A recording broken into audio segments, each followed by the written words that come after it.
দর্শক আসসালামু আলাইকুম। আমি শহীদুল ইসলাম সজল আমার ক্রিকটক চ্যানেলের পক্ষ থেকে সবাইকে স্বাগত জানাচ্ছি। যে যেখান থেকে আমার এই ভিডিওটা দেখতেছেন সবাইকে আন্তরিক শুভেচ্ছা এবং অভিনন্দন।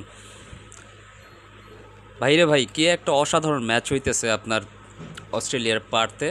আপনি যদি খেলাটা না দেখে থাকেন এখনও পর্যন্ত, দয়া করে গিয়ে এইটার ইউটিউবে সার্চ করে হাইলাইটসটা দেখে নিন আজকের ম্যাচের।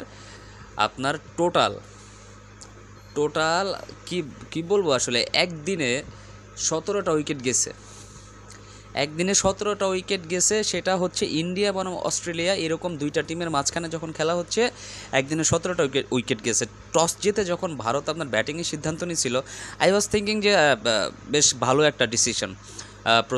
প্রথম ব্যাট করতে নেমে যদি ভারত 250-300 রানের মতো একটা ইনিংস করতে পারে তাহলে ভারত অবভিয়াসলি আপার হ্যান্ডে থাকবে। বিকজ আমরা অলওয়েজ জানি যে যারা আগে পরে খেলা দেখছেন পারতে কিন্তু বোলাররা সবসময় একটু বেশি সুবিধা পায়। স্পেশালি যারা ফাস্ট বোলার আছেন, পেসার্স যারা আছেন, তারা কিন্তু অনেক বেশি সুবিধা পায়। বাউন্স থাকে, আনইভেন বাউন্স থাকে, ব্যাটসম্যানরা বরাবরই পরাস্ত হয় বোলারদের সামনে। তো এরকম একটা সিচুয়েশনে যখন ভারত ব্যাটিং করার সিদ্ধান্ত নিছে, আমার কাছে ভালোই মনে হচ্ছিল, যে ভাবছিলাম যে ভালো একটা স্কোর দাঁড় করাতে পারবে। কিন্তু সেইখানটাতে কি হয়েছে, আপনার ইয়াশস্বী জয়সওয়াল 0 রান করছে। অনেক বড় হোপ ছিল তাকে নিয়ে ভারতীয় টিম ম্যানেজমেন্টের, ভারতীয় টিমের, বাট আসলে দুর্ভাগ্যজনকভাবে যেভাবে ক্যাচ করে আউট হয়েছেন, বোলারকে ক্রেডিট দিতে হবে। ব্যাটসম্যান আসলে বুঝতেই পারেনি যে বলটা কোন লাইনে যাবে। তো গেল জয়সওয়ালের কথা বাদ দেন। তারপরে আসেন আপনার লোকেশ রাহুল এমনিতে তো অফ ফর্মের ব্যাটসম্যান, তেমন একটা ফর্মে নেই, বাট খুব ধৈর্যের পরিচয় দিছিলেন, বেশ ভালো একটা ধৈর্যের পরিচয় দিয়েছেন, 27 রানের মতো করতে পারছেন সবশেষ মিলিয়ে। তারপরে আসেন আপনার দেবদূত পাড়িক্কাল আসলে দলে সুযোগ, ভারতের এই স্কোয়াডে যে পাড়িক্কাল সুযোগ পাইছে সেটা নিয়ে এই একটা বড় বেশি মাথা ব্যথার বিষয় ছিল ক্রিকেটের ফ্যানদের। সকলে ভাবতেছিল যে পাড়িক্কাল এখানে কি করে সুযোগ পায়, হয়তোবা হতে পারতো ঋতুরাজ গায়কোয়াড়ও হতে পারতো এই জায়গাটাতে। তো যাই হোক, সে সমস্ত কথা, যেহেতু গায়কোয়াড় নিয়ে কথা বলে লাভ নেই, তো পাড়িক্কাল 0 রান আউটে ফিরে গেছে। তো এইরকম যখন শুরু হয়েছিল ভারতের ব্যাটিংটা, তারপরে আপনার বিরাট কোহলির কথা ধরেন, বিরাট কোহলি আপনার 5 রান করে প্যাভিলিয়ন ব্যাক। তো এরকম একটা সিচুয়েশনে যখন ভারতের আপনার 30-35 রানের মধ্যে 3-4টা উইকেট পড়ে গেছে, তখন আমি ভাবছিলাম ভারতের মনে হয় আবারও সেই ভূতে পেয়ে বসছে, যেখানে ভারত আপনার 36 রানে অল আউট হয়েছিল অস্ট্রেলিয়ার মাটিতে। তো কিছুদিন আগে নিউজিল্যান্ডের এগেনস্টে 46 রানে অল আউট হয়েছে। তো ভাবলাম যে এই টেস্টটাও মনে হয় ভারতের ওই দিকেই গড়াইতে যাচ্ছে। তো যাই হোক, সবাই মানে খুব কষ্ট করে ঋষভ পান্থ 37 রান করছিল, ভাবছিলাম যে ঋষভ পান্থ হয়তো বা একটা ভালো কিছু করতে পারে, বাট ঋষভ পান্থ আসলে সেটা করতে পারে না। বাট অবশ্যই ক্রেডিট দিতে হবে নীতিশ কুমার রেড্ডিকে। ডেবু ম্যাচে এসে একজন প্লেয়ার 41টা রান করলেন, সেটা হচ্ছে 59 বলে, বেশ 70-75 স্ট্রাইক রেটে ব্যাটিং করে ভারতের স্কোরটা 150 পর্যন্ত নিয়ে গেছে, সবাই অল আউট হয়েছে। বাট ওই যে কথা আছে না, মুদ্রার অপর পিঠ চেঞ্জ না হলে আসলে বোঝা যায় না যে কী থেকে কী হইতে পারে। এখন কিন্তু অস্ট্রেলিয়া একদম পুরোপুরি ভাই বিপদে,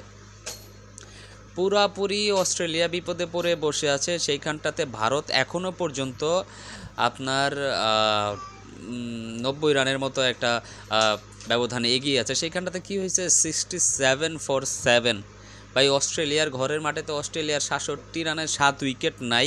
বুমরা জাস্ট বিউটি, মোহাম্মদ সিরাজ, হার্ষিত রানা, প্রত্যেকটা পেসারই খুব ভালো ভালো বোলিং করছে। ক্রেডিট দিতে হবে উইকেটের পেছনে থাকা আপনার ফিল্ডারগুলোকে, যারা বেশ ভালো ভালো কিছু ক্যাচ ধরেছে। অবভিয়াসলি লোকেশ রাহুল বেশ ভালো ক্যাচ ধরেছে, বিরাট কোহলি একটা ক্যাচ মিস করেছেন, ব্যাড লাক, বাট হোপফুলি সেটার কোনো প্রভাব এখনও পর্যন্ত পরে নাই। ভারতে বোলাররা যেভাবে আষ্টেপৃষ্টে ধরেছে অস্ট্রেলিয়ার ব্যাটিং লাইন আপকে, সেটা যদি আগামীকাল সকালের পিরিয়ড পর্যন্ত রাখতে পারে ধরে, তাহলে অবশ্যই এই টেস্ট ম্যাচটাতে খুব মজা হতে যাচ্ছে দর্শক, খুবই মজা হতে যাচ্ছে। যদি কালকে সকালে যখন খেলাটা শুরু হবে, ভারত যদি মোস্ট প্রবাবলি খুব তাড়াতাড়ি তাদেরকে আউট করে দিতে পারে এবং নিজেরা 60-70-এর মতো একটা লিড নিয়ে থাকতে পারে, তাহলে যদি সেকেন্ড ইনিংসে ভারত এই যে ব্যাটিংয়ের ব্যর্থতাটা ছিল প্রথম ইনিংসে, সেটা ঘুচিয়ে উঠে যদি ভারত একটা বেশ ভালো একটা লিড এনে দিতে পারে ভারতীয় ক্রিকেট টিমকে, তাহলে অবশ্যই ভারতের এখান থেকে জেতার একটা সুযোগ আছে বলবো কি, ভারতের একটা chance, this is the greatest chance যে প্রথম ম্যাচটা জয় লাভ করে ভারত সিরিজে 1-0 ব্যবধানে এগিয়ে যাবে। এটা ভারতের জন্য একটা চান্স, যদি ভারত এখন এইখান থেকে সেই সুযোগটা নষ্ট না করে। তো যাই হোক দর্শক, আপনারা যারা খেলাটা দেখেছেন বা আমার সাথে এই আমার ভিডিওটা দেখলেন, আপনারা ভালো বলতে পারবেন যে আসলে ভারত কি সেই সুযোগটা কাজে লাগাতে পারবে কিনা, বা অস্ট্রেলিয়া এখন এই মুহূর্তে কি এই সিচুয়েশনে কী পরিমাণ বিপদে আছে সেটা অবশ্যই আপনারা আমার এই ভিডিওর কমেন্ট সেকশনে কমেন্টস করে জানাই দিবেন। সবাই ভালো থাকবেন, সুস্থ থাকবেন। আসসালামু আলাইকুম।